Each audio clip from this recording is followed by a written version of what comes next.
This demonstration follows the day in the life of the accountant using Dynamics 365 Business Central. In this scenario, we will show you how you can gain quick access to some of the key metrics and financial information. Then, as our business continues to grow, we need to accommodate for change and how do I add a new account to the general ledger. We'll then enter a journal expense to that account, and then we'll do data analysis on that information that we just posted.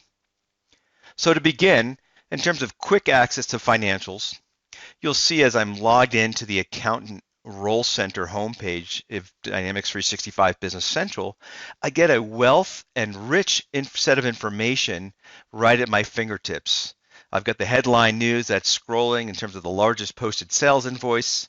I also see key metrics with color-coded associated to it to tell me that it might be of concern, as well as key areas in cash and how many incoming documents I have to review and analyze. As I scroll down, I've got my key vendors, the financial performance. I can scroll through a number of different reports here. I've got cash flow, the embedded Power BI reports, as well as my key accounts. As I scroll down even further, right, my cash flow forecast, as well as in Business Assistant, I've got this aged accounts receivable, my aged AR. And what's alarming to me is to see some outstanding receivables beyond 4 weeks. In fact, 10 weeks on one account. So I can drill into that chart and immediately I need to take action or at least notify somebody in the organization to make sure they understand that there's $11,000 that's over 10 weeks overdue. From the home page, I can quickly access the key accounts that we manage our business in our chart of accounts. As well, you'll notice on any of the areas that have a blue linked to them. So for example, my net change or balance, these are all areas in which I can drill into further detail if I want. I'll return back to the home page by selecting on the company. And again, as the accountant, I want to make sure I have everything all within a click away, or as most possible tasks that I do perform, and that is to run the trial balance. So it's directly there on the home page. I'll select that trial summary, and now I can see my beginning and end balance for that trial balance report that I just ran.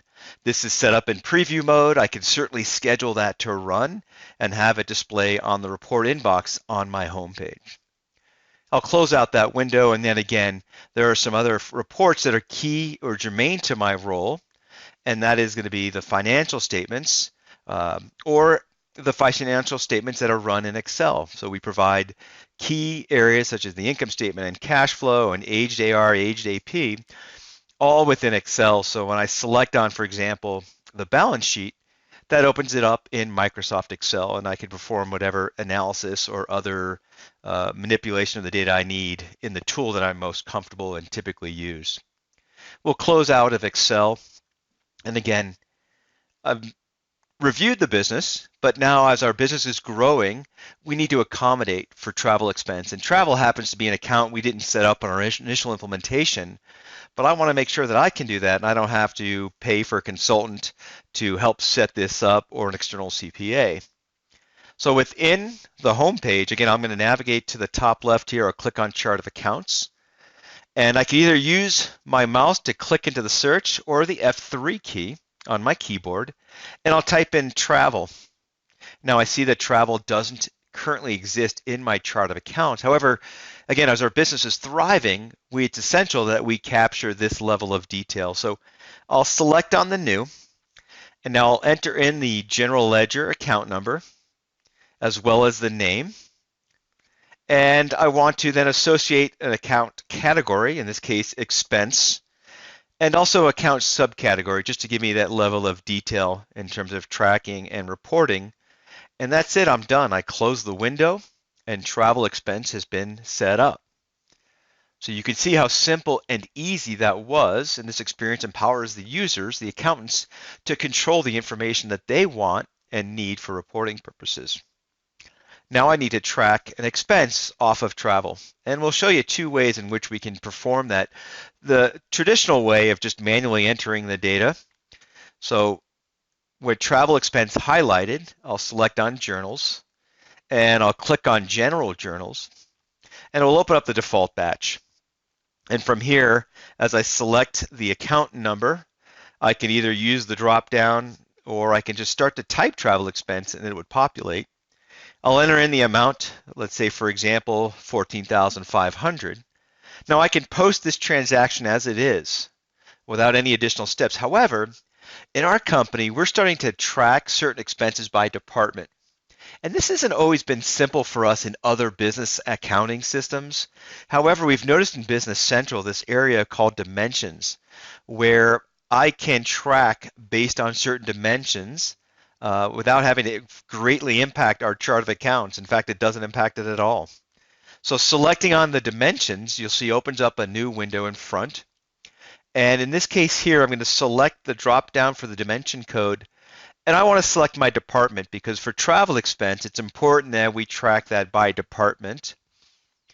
And since it's by department, it'll give me the list of departments that are available. And that's administration, the production team, and in this case, sales. So we'll just charge that back to sales. I close out. And now you can see here in the dimensions window is the sales. And then I simply post that and I'll select OK. To show the impact, I can open up this report, run this trial balance by period, and you see for this period I've got a new charge of 14,500. So again, just a simple, easy way of not only just creating the chart of account, but then going ahead and posting a journal entry to it. Now you're going to come across scenarios like we do where the organization does more than just one or two journal entries.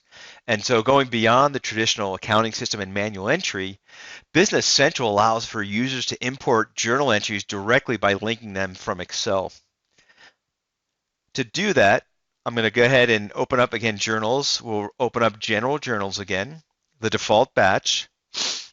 And this time, instead of using the line items and entering it in, I'm going to select the Edit in Excel, and this opens up a template for me to then begin to populate. Now I'll highlight as an example, select the posting date, and then I'll just simply copy and paste my data. So now I've got all of the data that I was going to post in here, the document number, the account type, the account number, a description. If I scroll over to the right, I see the charges, the debit, and the debit amount and the credit amounts. And all I need to do is then publish that to Business Central. It's going to override any line items you may already have in that batch, so I'll approve that. And you'll notice the messaging here on the bottom right. It says the publishing was successful. Let's go ahead and minimize Excel and return to Dynamics 365 Business Central, and you see the data that I had in Excel populated into my journal entry. Now, next step obviously would be to review that and post a transaction and follow the standard procedures or business processes. The last step I wanted to show was just kind of analyzing of an account. And so I'm returning to the home page of the accountant. I'm going to scroll down to the bottom of the screen. And as I mentioned earlier, we have these favorite accounts that I've set up in the way I manage it. And so I can just quickly launch my accounts payable. And then from within the ribbon, again, I can kind of see here by example the account and into the ledger entries and see all the originating entries of that. I can also go to the balance, click on the GL account balance. And now I can see it by period. You can certainly change the view. I have it by default for me by week, but you can change it by day or by month. And again, all these blue links enable me to drill even further detail to the information that I want to do for analysis. So in closing, this was again designed to demonstrate kind of the example of an accountant would benefit from Dynamics 365 Business Central. You'll see how we were able to help reduce clicks, improve control of data, and most importantly, limit errors and ensure correct data entry.